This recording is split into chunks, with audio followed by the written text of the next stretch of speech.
Assalamu alaikum students, my name is Tahur Abed and in this lecture we are going to study the third chapter of Goodbye Mr. Chips. In the first paragraph we will study the four questions. The first question is what was the condition of the house where Mr. Chips lived after his retirement? कि Mr. Chips retirement के बाद जिस घर में रहते थे उस घर की कंडीशन क्या थी? It was a small but very comfortable and sunny room. कि ये एक छोटा सा घर था लेकिन comfortable था. Comfortable means convenient and sunny room यानी कि रोशन कमरा था. दैट मिसेस विकेट जो मिसेस विकेट ने let to him. Let means to give on rent. जैसे कि आप रोड के ऊपर साइंस देखते हैं उनके ऊपर लिखा होता है टू लेट यानी कि वो रेंट पे लिए जा सकते हैं. तो मिसेस विकेट ने जो उसको घर दिया था, मिस्टर चिप्स को जो घर दिया था वो बहुत कन्वीनियंट था, बहुत कंफर्टेबल था, सनी रूम था लेकिन छोटा कमरा था. The house itself was ugly. घर खुद अगली था यानी कि अनअट्रैक्टिव था या बदनुमा था.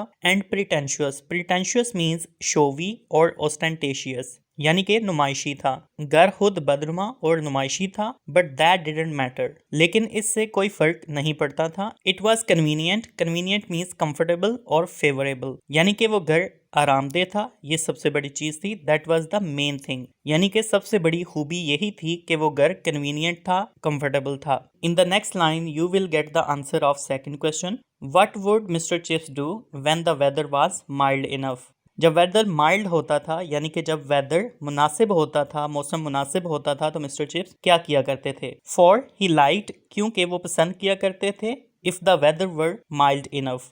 अब यहाँ पे वेदर वर है, ये सब्जेक्टिव मूड है यानी कि अगर मौसम काफ़ी मुनासिब होता to stroll across the playing fields in an afternoon and watch the games. तो वो क्या पसंद करते? To stroll. Stroll means to walk, amble और वांटर यानी कि वो घूमना पसंद करते प्लेइंग फील्ड्स में यानी कि खेलों के मैदान में, इन एन आफ्टरनून दोपहर में, एंड वॉच द गेम्स और खेलों को देखना. तो इसका आंसर आप लिख सकते हैं he liked to scroll across the playing fields in the afternoon and watch the games. He liked to smile and exchange a few words with the boys when they touched their caps to him यानी वो मुस्कुराना और चंद अल्फाज का तबादला करना उन बच्चों के साथ जो इज्जत के साथ अपनी टोपियों को हाथ लगाते यानी अपनी कैप्स को टच करते ऑनर देने के लिए. तो उनके साथ वो मुस्कुरा के पेश आते और उनसे कुछ अल्फाज का तबादला करते. ये भी आप इसके आंसर में लिख सकते हैं. अब इन लाइंस में आपको थर्ड क्वेश्चन का आंसर मिलेगा. How did Mr Chips serve the new boys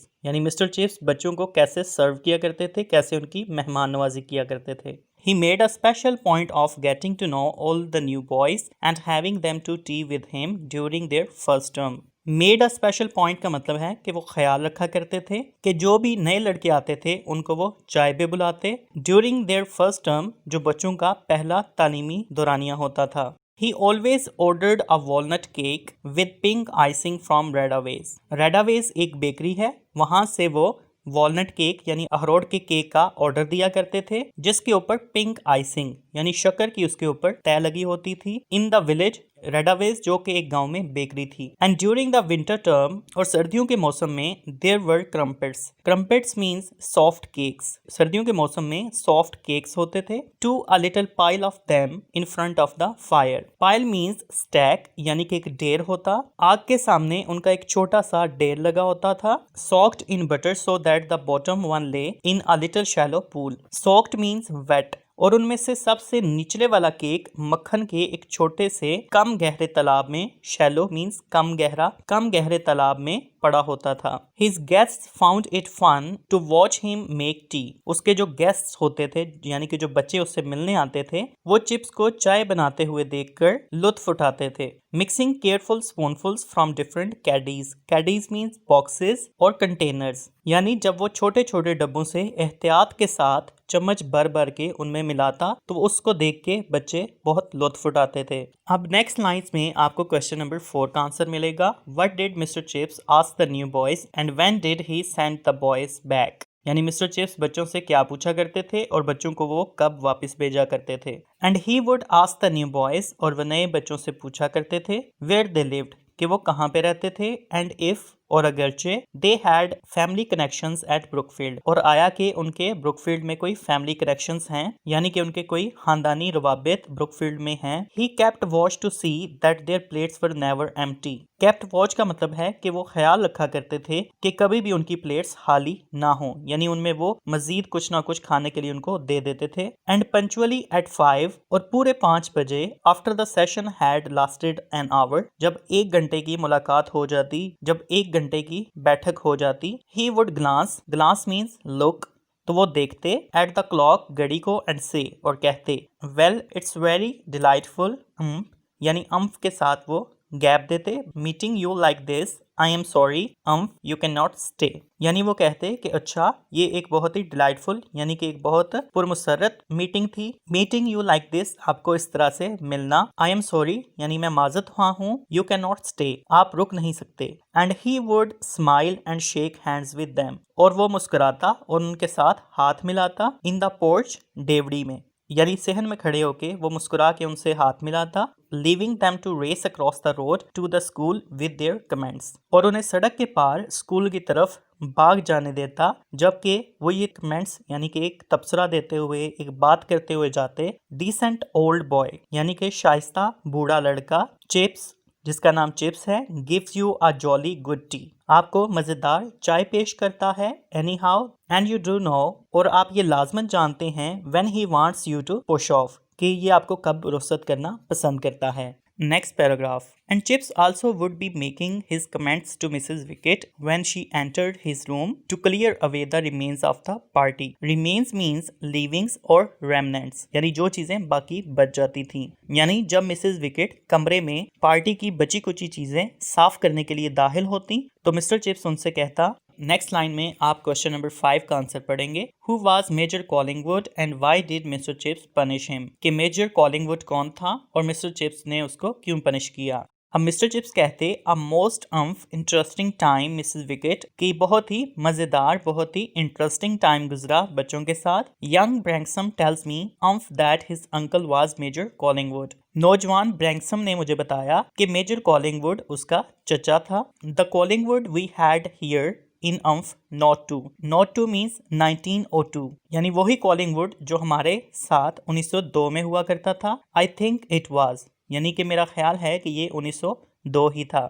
dear me I remember Collingwood very well, यानी वो मिसेस विकेट से कहता है कि मेरी प्यारी लेडी मुझे कॉलिंगवुड अच्छी तरह से याद है। आई वंस ट्रैश्ड हिम, मैंने उसको एक दफा ट्रैश किया। ट्रैश मीन्स बीट, whip और फ्लॉग। फ्लॉग से आपका एक इडियम भी बनता है, फ्लॉग आ डेड हॉर्स, ये भी आप याद रख लें, यानी बेकार में कोई काम करना, यानी मरे हुए घोड़े को मारना, यानी बेकार में कोई काम करना, इसको भी आप याद रख लें। For climbing on to the gymnasium roof to get a ball out of the gutter, कि एक दफा मैंने उसकी पिटाई की थी, यानी एक दफा उसको ट्रैश, बीट, विप या फ्लॉग किया था, यानी उसको एक दफा पीटा था, मारा था, जिम्नेजियम की छत पे चढ़ने की वजह से, यानी वो जिम की छत पे चढ़ गया था गटर में से गेंद निकालने के लिए। Might have broken his neck, वो अपनी गर्दन तोड़वा बैठता। द यंग फूल, एक नौजवान अहमक था। डू यू रिमेंबर हिम, क्या आपको वो याद है। Mrs Wickett, he must have been in your time, कि वो आपके ही दौर में मौजूद रहा होगा। अब नेक्स्ट लाइन में आपको क्वेश्चन नंबर 6 का आंसर मिलेगा। Who was Mrs wicket and what job did she have eight Brookfield, यानी मिसेस विकेट कौन थी और ब्रुकफील्ड में वो क्या काम किया करती थी। Mrs wicket before she saved money, यानी पैसे बचाने से पहले, had in charge of the linen room at the school, school में वो कपड़े रखने वाले कमरे की इंचार्ज थी। अब नेक्स्ट लाइंस में आपको क्वेश्चन नंबर 7 का आंसर मिलेगा। What did she say about Major Collingwood, यानी मिसेस विकेट ने मेजर कॉलिंगवुड के बारे में क्या कहा। Yes I knew him means knew him, यानी कि मैं उसको जानती थी, सर, जनाब। Cheekies was to me generally, cheeky means impudent, insulting, rude और मिस्चीवस, यानी कि वो शरारती या बदतमीज या गुस्ताख था। आमतौर पर वो मेरे साथ बदतमीजी से पेश आया करता था। But we never had means never had no bad words between us, अब यहाँ पे डबल नेगेटिव यूज हुआ है, लेकिन हमारे दरमियान कभी सख्त कलामी नहीं हुई थी। जस्ट चीकी लाइक, बस गुस्ताहों की तरह पेश आया करता था। He never meant no harm, अब यहाँ पे भी डबल नेगेटिव इस्तेमाल हुआ है, never and no, यानी उसका इरादा हार्म पहुंचाने का यानी नुकसान पहुंचाने का उसका कोई इरादा नहीं होता था। That kind never does sir, यानी इस तरह का बंदा, इस तरह का आदमी कभी भी नुकसान नहीं पहुंचाता जनाब। Wasn't it him that got the medal sir, इम मीन्स हिम, क्या ये वही नहीं था जिसको मेडल मिला था सर? यस, अ डीएसओ। मिस्टर चिप्स कहता है कि हाँ, उसको डीएसओ का मेडल मिला था। DSO means distinguished service order. ये एक ब्रिटिश आर्मी का मेडल है, यानी कि उसको डिस्टिंग्विश्ड सर्विस ऑर्डर का मेडल मिला था। Will you be wanting anything else sir? जनाब, क्या आपको किसी और चीज की जरूरत है? Nothing more till chapel time, कि चर्च में इबादत के लिए जाने के वक्त तक मेरा ख्याल है कि मुझे कुछ नहीं चाहिए। He was killed in Egypt, वो मिस्र में मारा गया था। I think, कि मेरा ख्याल है। Yes, you can bring my supper about then, कि आप करीबन उस वक्त मेरा शाम का खाना ला सकती हो। सपर मीन्स शाम का खाना। अब जैसे मैंने आपको इंट्रोडक्टरी लेसन में बताया था स्ट्रीम ऑफ कॉन्शियसनेस का, कि उसके ख्यालात किसी एक रिदम में नहीं चलते, कभी वो प्रेजेंट की बात करता है, कभी वो पास्ट की बात करता है। तो इसमें भी पहले उसने मिसेस विकेट को जवाब दिया, उसके बाद दोबारा उसके जहन में कॉलिंगवुड के बारे में कुछ आ गया था कि कॉलिंगवुड की डेथ कहाँ पे हुई, तो फिर उसने उसका बताया और फिर दोबारा से अपनी बात वापस मिसेस विकेट की बात पे ले आया। वेरी गुड सर, बहुत अच्छा जनाब। नेक्स्ट पैराग्राफ, इस पैराग्राफ में आपको क्वेश्चन नंबर 8 का आंसर मिलेगा। What type of life and financial position did Mr chips have eight Mrs wickets, यानी मिसेस विकेट के घर में उनकी माली हालत किस तरह की थी और वो किस तरह की जिंदगी मिसेस विकेट के घर पे गुजार रहे थे। अ प्लेजेंट, यानी कि एक खुशगवार जिंदगी। प्लेसेंट लाइफ, यानी कि पीसफुल, खुशगवार और पुरअमन जिंदगी एट मिसेस विकेट के घर वो गुजार रहे थे। He had no worries, worries means cares, उसको कोई परेशानियां नहीं थी। His pension was adequate, adequate means enough, यानी कि उसकी पेंशन काफी थी। And there was a little money saved up besides, और इसके अलावा इसने थोड़ी सी रकम बचाकर अपने पास रखी हुई थी। He could afford everything and anything he wanted, यानी वो हर चीज को हासिल करने की इस्तात रखता था, हर चीज को हासिल कर सकता था जो उसकी तलब होती थी। यहाँ तक आप इस क्वेश्चन का आंसर लिख सकते हैं। अगली लाइन में आपको क्वेश्चन नंबर 9 का आंसर मिलेगा। How was Mr Chips room furnished, यानी मिस्टर चिप्स का रूम किस तरह से सजा हुआ था। His room was furnished simply, furnished means decorated, सजा होना। उसका कमरा सादगी से सजा हुआ था। And with schoolmasterly taste, और स्कूल के उस्ताद के ज़ौक़ के मुताबिक सजा हुआ था। अ फ्यू बुक शेल्व्स, उसमें कुछ किताबें रखने के खाने बने हुए थे। एंड स्पोर्टिंग ट्रॉफीज, और कुछ खेलों की ट्रॉफियां थी। अ मेंटल पीस, मेंटल पीस एक शेल्फ को कहा जाता है जो कि आग की अंगीठी के ऊपर होती है। Crowded with fixture cards and signed photographs of boys and man. Fixture card means invitations, यानी अंगीठी के ऊपर जो शेल्फ बनी होती थी उसके ऊपर दावतनामे और लड़कों की दस्तखतशुदा तस्वीरों से भरा हुआ था। अ वॉर्न टर्की कारपेट, यानी कि एक बोसीदा या पुराना तुर्की का कालीन पड़ा था। बिग इजी चेयर्स, और बड़ी आरामदेह कुर्सियां। पिक्चर्स ऑन द वॉल, और दीवार पर तस्वीरें। Of the Acropolis and the forum, यहाँ पे एक्रो का मतलब है हाई और पोलिस का मतलब है सिटी, यानी कि एक ऊंचा शहर। The Acropolis here means such part of Athens, यानी एथेंस का वो शहर जो कि फोर्टिफाइड है, किले की शक्ल में एक ऊंचा सा शहर है, उसकी तस्वीरें पड़ी होती थी। And the forum, forum used to be a market place और a public place of Roman city where the people assemble for judicial और अदर पब्लिक अफेयर्स, यानी ये सल्तनत रूम की एक मरकजी जगह थी जहां पर बैठकर लोग अपने मामलात को तय किया करते थे।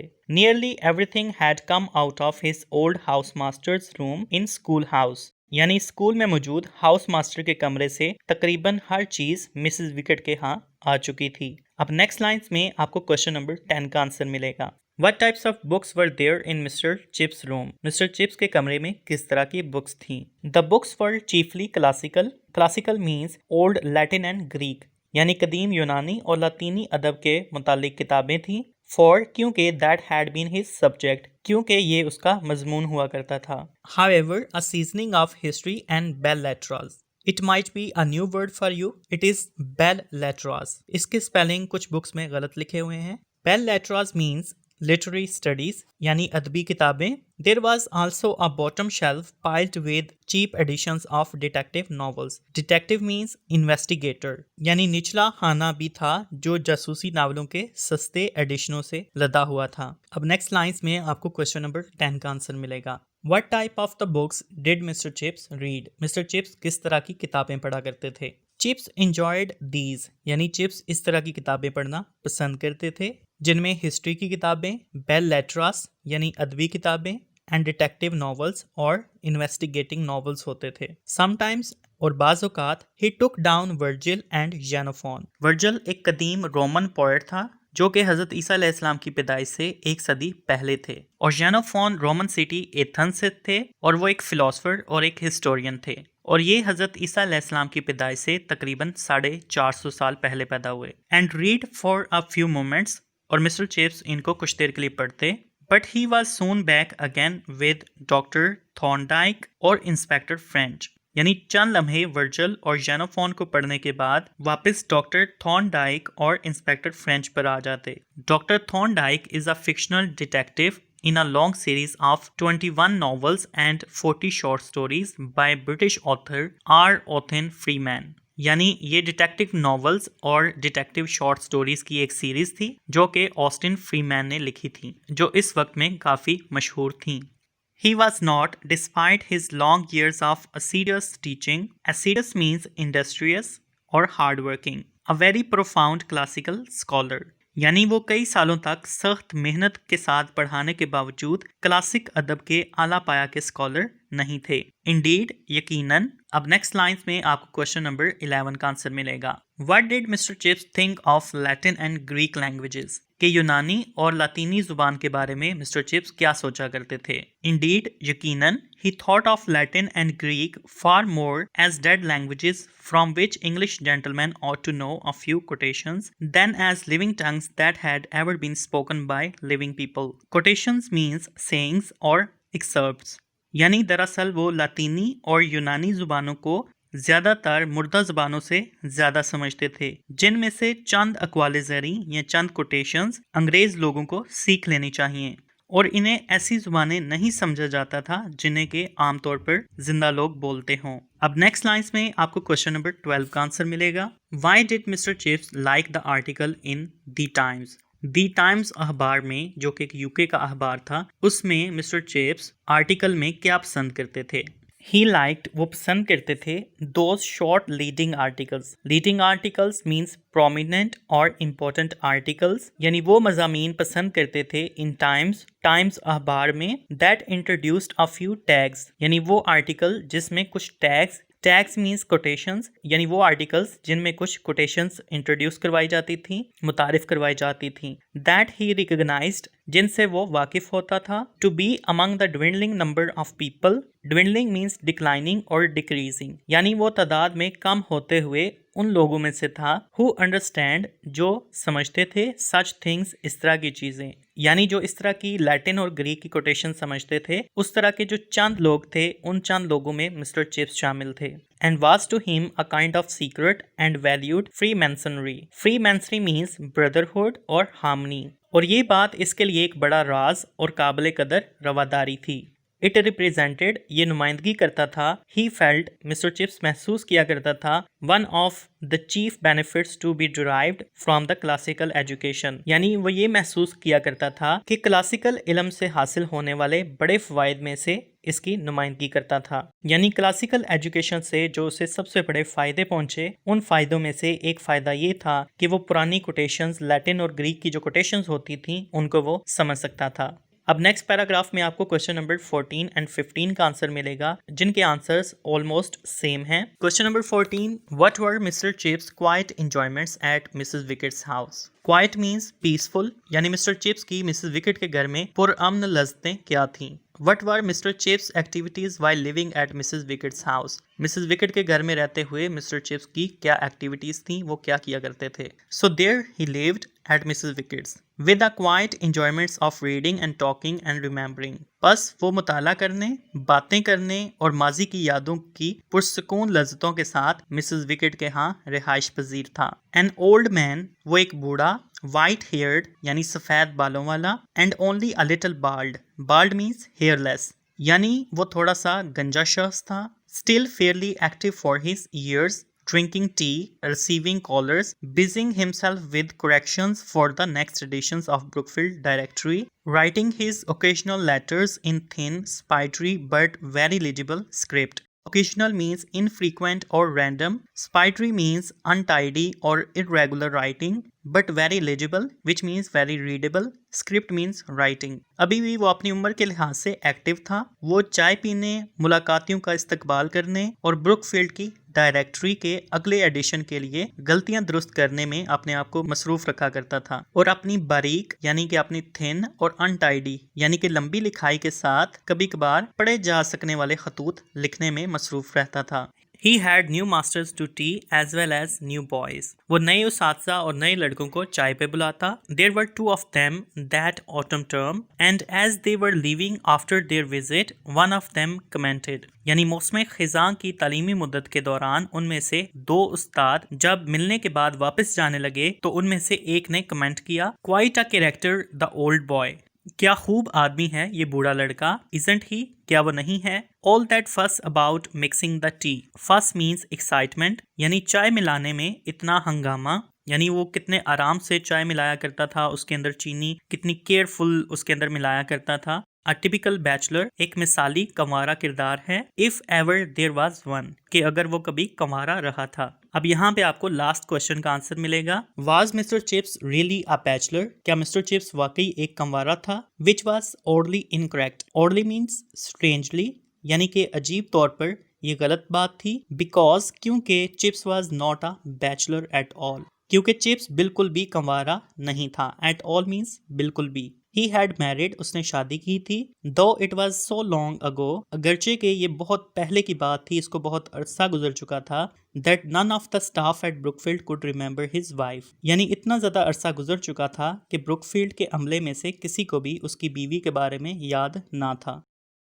चैप्टर नंबर 4 स्टडी करने के लिए यहाँ पे क्लिक करें।